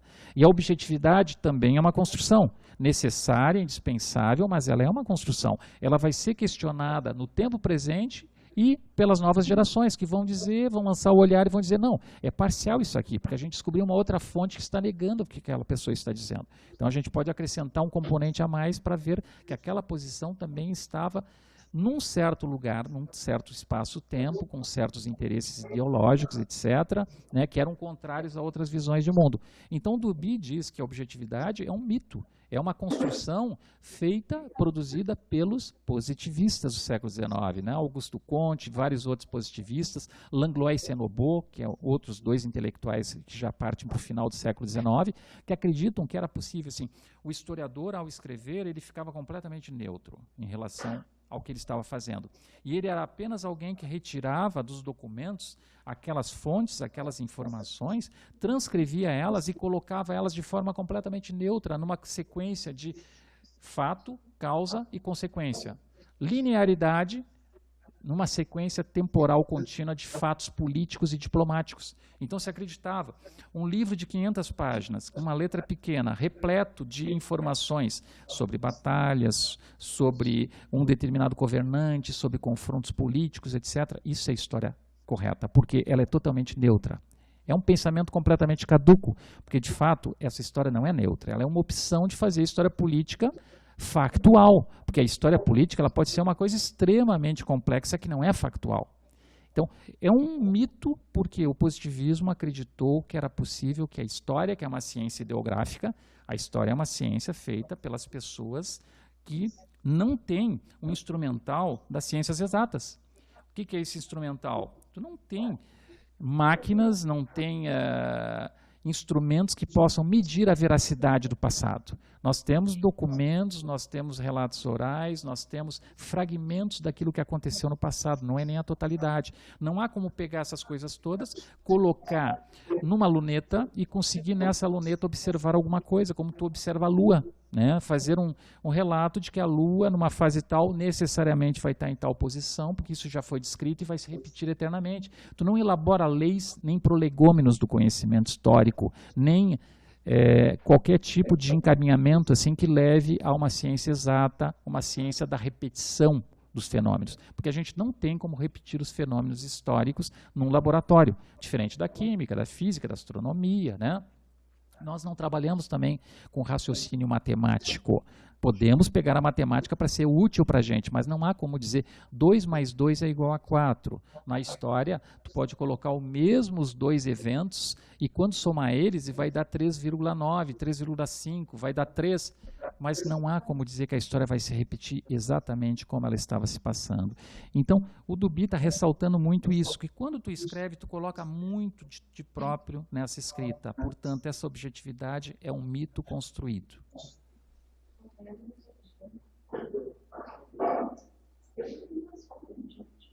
Discussões sobre verdade do conhecimento histórico, objetividade, subjetividade, Adam Schaff, por exemplo, encaminha bem essa e faz parte de uma boa parte dos intelectuais que escreveram no campo da história, da teoria da história, é discutir. Uma dica assim que eu sempre gosto de dar a quem quer avançar posteriormente, eu vou dar mais uma disciplina para vocês, mas deve ser ano que vem, já mais no campo da história do Rio Grande do Sul, né? Daí a gente pode se divertir com a história do Rio Grande do Sul, que é fantástico, né, mexer com a história do Rio Grande do Sul. Eu acredito que deve ser um grande, eu não estou com a ementa aqui, mas deve ser Colônia, Império, República, assim, então vai ser algo bem amplo, que a gente pode pegar umas temáticas, né, e aproximar isso. Que eu dou aula de História do Rio Grande do Sul, né, Colônia, Império, República, e dou aula de Historiografia do Rio Grande do Sul. Então eu mexo com esses dois conteúdos também.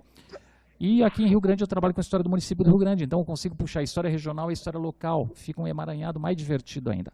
Estou fazendo isso já há 27 anos, né, em universidades, assim, de leituras sobre o Rio Grande do Sul. Um autor muito bom para vocês, se tiverem interesse no campo da teoria da história, explicar como é que o historiador produz o conhecimento, quais são os paradigmas do conhecimento, é o autor chamado Barros, José da Assunção Barros.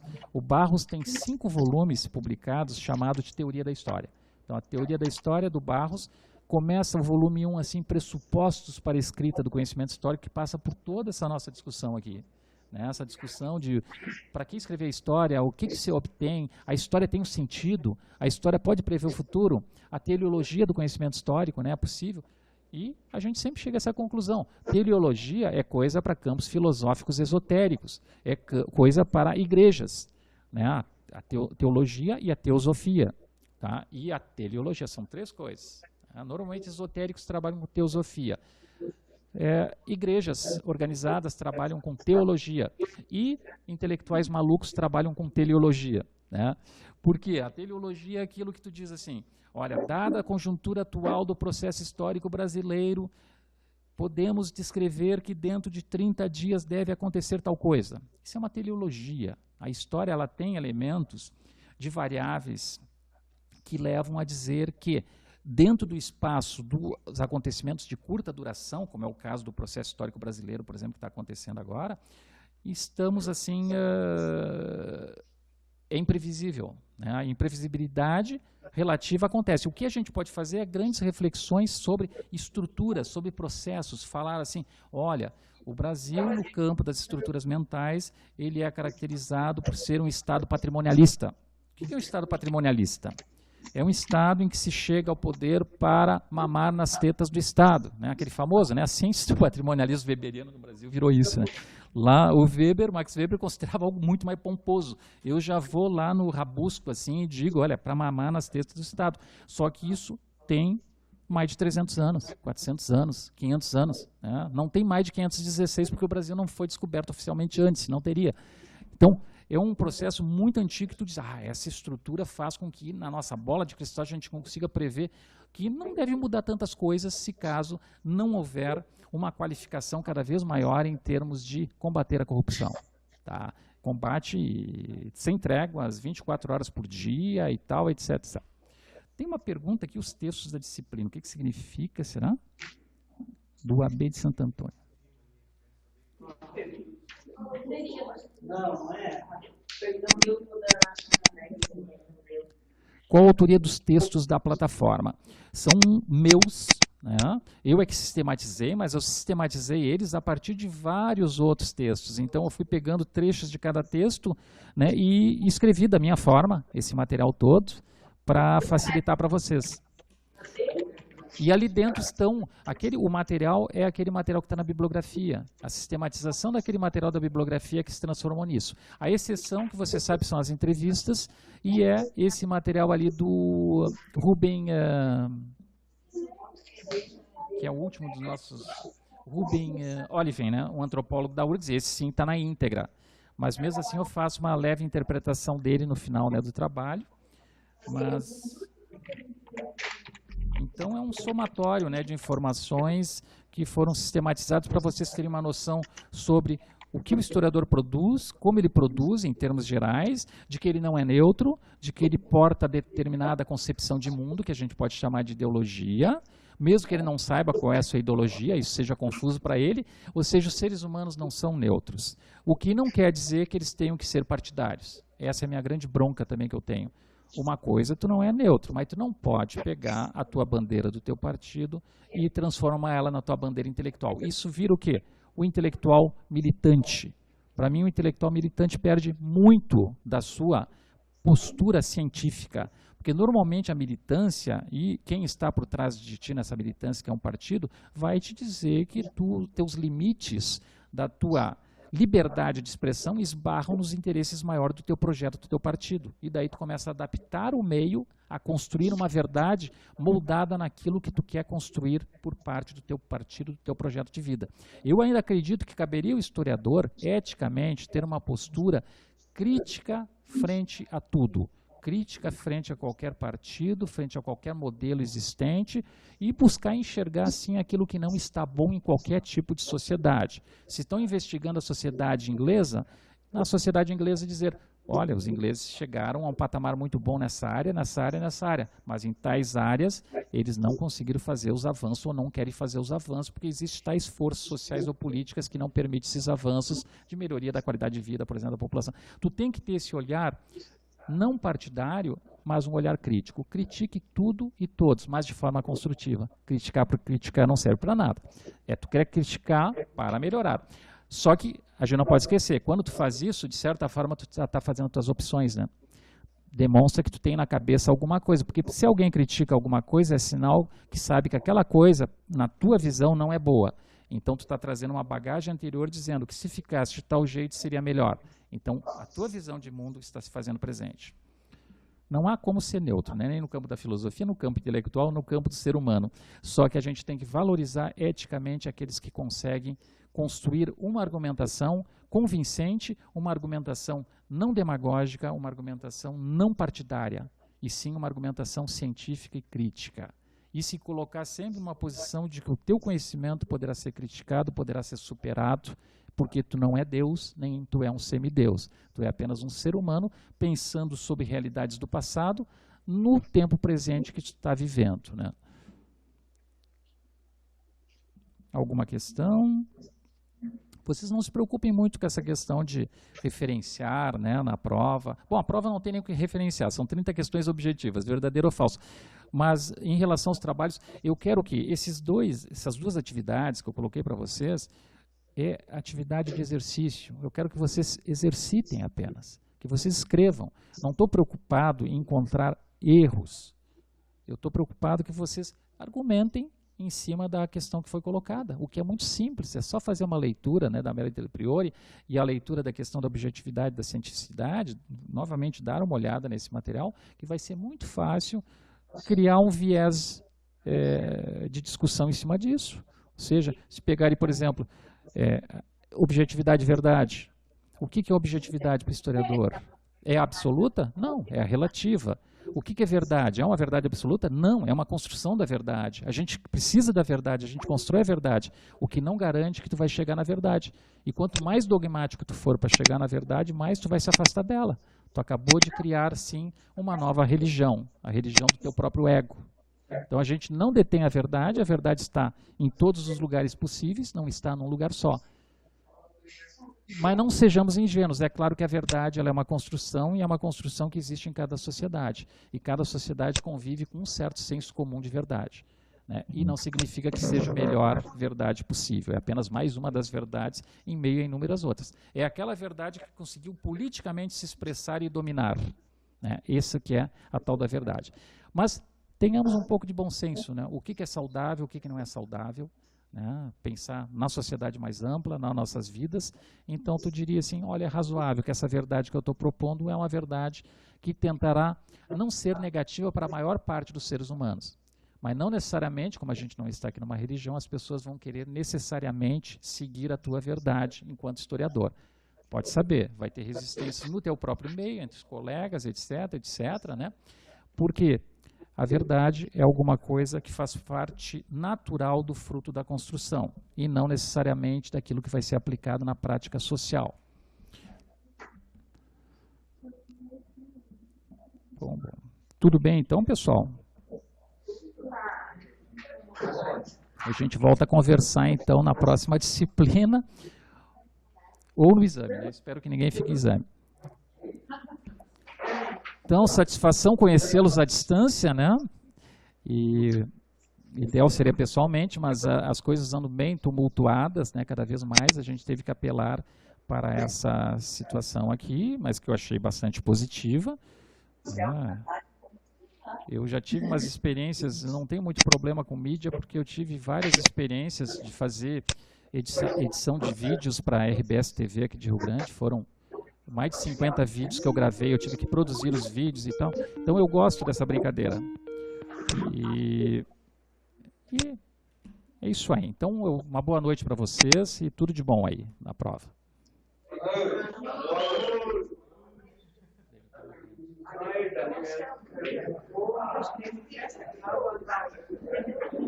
Bueno, gente, isto posto, damos então por encerrada nossas teleconferências. Agradeço a participação de todos, em nome do professor Torres, em nome do professor Francisco, em nome aqui também do Fabiano, que ficou aqui na equipe técnica proporcionando tudo isso, todas essas possibilidades, né, de termos este contato presencial à distância. Tá? Muitíssimo obrigado, muito boa noite, tudo de bom.